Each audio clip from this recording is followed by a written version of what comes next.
Good morning everyone. चलिए आज के क्लास में हम लोग नए चैप्टर लेकर आए हैं जनन यानी रिप्रोडक्शन, जो कि बोर्ड के एग्जाम के दृष्टिकोण से और कॉम्पिटेटिव एग्जाम के दृष्टिकोण से देखा जाए तो काफी इंपॉर्टेंट टॉपिक है। इससे बोर्ड में हर एक साल 10 से 12 नंबर के प्रश्न इससे पूछा जाता है। एक क्वेश्चन इसमें लॉन्ग आंसर में रहता है यानी 5 नंबर वाला में पूछा जाता है, फिर एक क्वेश्चन इसमें 2 मार्क्स वाला में बनता है, फिर 3 से 4 ऑब्जेक्टिव क्वेश्चन इससे बनता है। आइए बारी बारी से हम लोग सबको देखते हैं।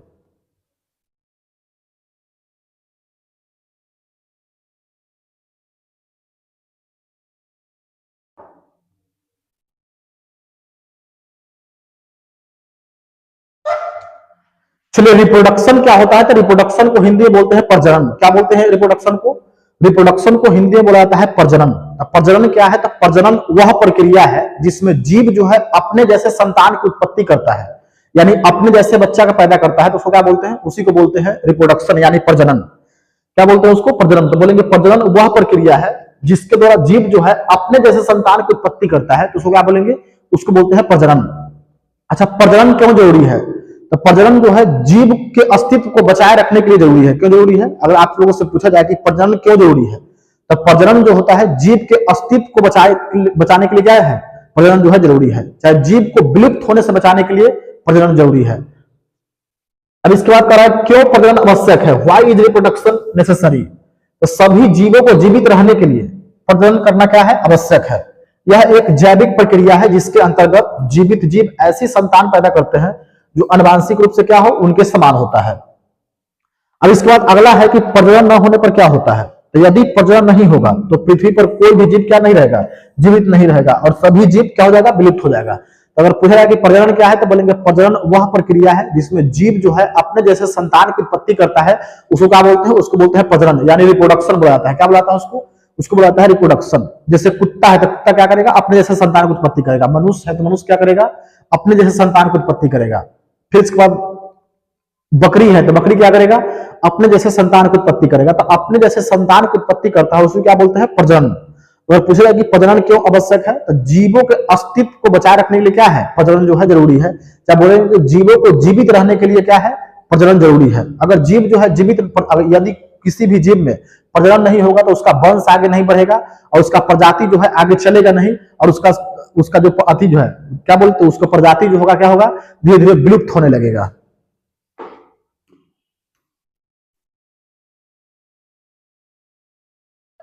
अब इसके बाद देखिए जनन के प्रकार। तो जनन जो होता है 2 प्रकार का होता है। जनन कई प्रकार का होता है?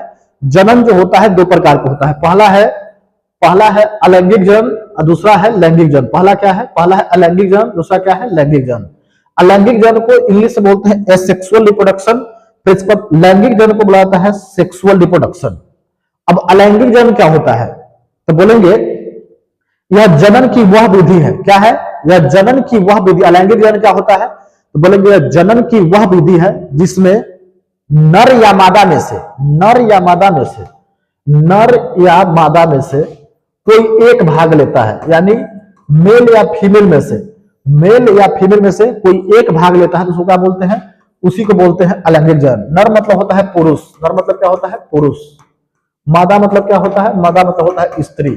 यानी नर या मादा में से कोई एक भाग लेगा, या तो नर भाग लेगा नहीं तो मादा भाग लेगा, तो उसको क्या बोलते हैं? उसको बोलते हैं अलैंगिक जनन।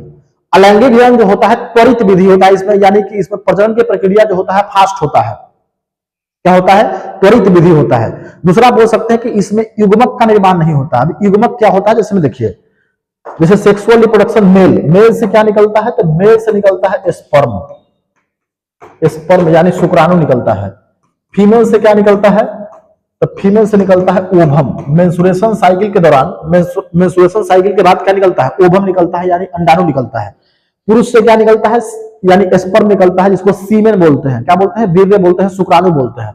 फीमेल से क्या निकलता है? ओवम निकलता है। तो ये सब क्या है? मेल से निकला स्पर्म, तो इसको बोलते हैं मेल गैमेट्स यानी नर युग्मक। फीमेल से क्या निकला? ओवम, इसको क्या बोलेंगे? इसको बोलते हैं मादा युग्मक। तो जब नर युग्मक और मादा युग्मक मिल जाता है तो उस प्रक्रिया को क्या बोलते हैं? तो उस प्रक्रिया को बोलते हैं फर्टिलाइजेशन। क्या बोलते हैं? फर्टिलाइजेशन यानी निषेचन। तो इसमें जो होता है इसमें गैमेट्स का निर्माण नहीं होता। अलैंगिक जनन में किसका निर्माण नहीं होता है? गैमेट्स का निर्माण नहीं होता है, यानी युग्मक का निर्माण नहीं होता है।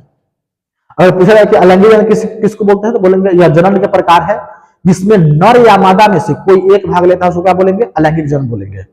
तो इसका लैंगिक जनन क्या होता है, तो बोलेंगे यह जनन के प्रकार है जिसमें नर और मादा दोनों भाग लेता है, यानी मेल भी भाग लेगा और फीमेल भी भाग लेगा, तो उसको क्या बोलेंगे, उसको बोलते हैं लैंगिक जनन। जैसे में पुरुष यानी मनुष्य, मनुष्य क्या है, इसमें मेल भी भाग लेता है और फीमेल भी भाग लेती है, तो उसको क्या बोलते हैं, उसको बोलते हैं लैंगिक जनन।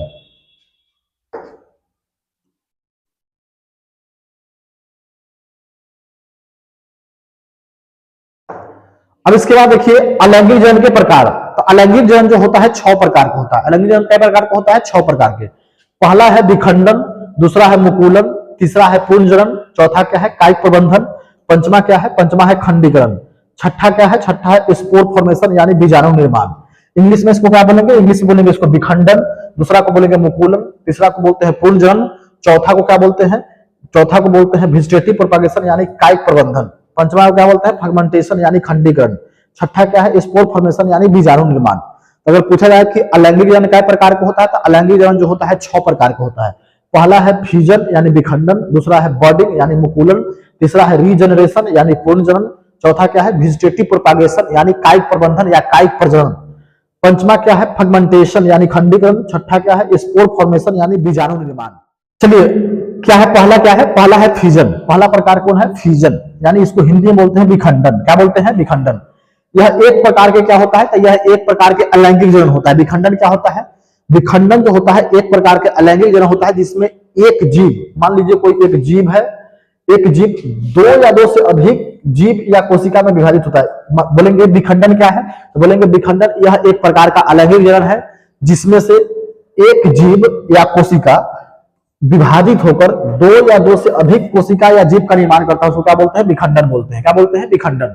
मान लीजिए कोई एक कोशिका है, क्या बोलेंगे, एक कोशिका है, एक कोशिका खंडित होकर 2 या 2 से अधिक कोशिका का निर्माण करता है, उसको क्या बोलते हैं, उसको बोलते हैं विखंडन। क्या बोलेंगे, बोलेंगे यह एक प्रकार का अलैंगिक जनन है जिसमें एक कोशिका या जीव विभाजित होकर चाहे खंडित होकर 2 या 2 से अधिक कोशिका या जीव का निर्माण करता है, उसको क्या बोलते हैं, उसको बोलते हैं विखंडन।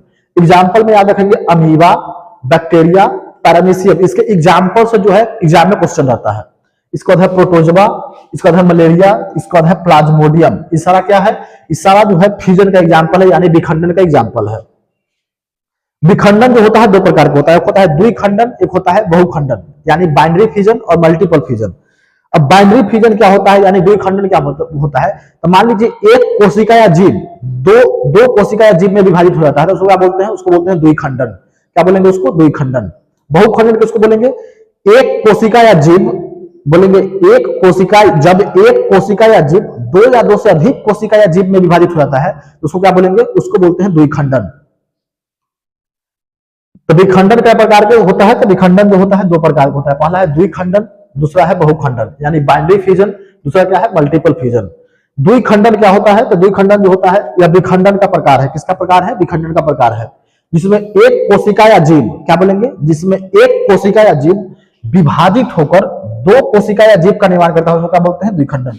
मान लीजिए एक कोशिका है या जीव है, या क्या है, कोशिका है, तो विभाजित होकर क्या करेगा, 2 कोशिका या जीव, 2 कोशिका या 2 जीव का निर्माण कर देगा, उसको क्या बोलेंगे, उसी को बोलते हैं द्विखंडन। एग्जाम्पल में याद रखेंगे अमीबा, बैक्टीरिया, पैरामीशियम, शैवाल, कवक। एग्जाम में पूछा जाता है, इसके एग्जाम्पल्स क्वेश्चन रहता है, बोलेगा बताइए इनमें से कौन द्विखंडन है, अमीबा, बैक्टीरिया, पैरामीशियम, इनमें से सभी, तो क्या हुआ, सभी। तो इस सारा इसका एग्जाम्पल याद रखेंगे, क्या रखेंगे, अमीबा, बैक्टीरिया, पैरामीशियम, शैवाल और कवक। अब बहुखंडन क्या होता है, तो बहुखंडन जो होता है इसमें एक कोशिका या जीव विभाजित होकर 2 या 2 से अधिक कोशिका या जीव का निर्माण करता है, तो उसको क्या बोलेंगे, उसको बोलते हैं बहुखंडन। मान लीजिए एक कोशिका है या जीव है, विभाजित होकर क्या करेगा, 2 या 2 से अधिक कोशिका या जीव का निर्माण करता है, उसको क्या बोलते हैं, उसको बोलते हैं बहुखंडन। क्या बोलेंगे, उसको बहुखंडन। मान लीजिए एक कोशिका है या जीव है, विभाजित होकर क्या करेगा, 2 या 2 से अधिक कोशिका या जीव का निर्माण करेगा, उसको क्या बोलेंगे, उसको बोलेंगे बहुखंडन। एग्जाम्पल याद रखेंगे प्लाज्मोडियम और मलेरिया। क्या रखेंगे, प्लाज्मोडियम और मलेरिया। किसका एग्जाम्पल है, तो बहुखंडन का एग्जाम्पल है।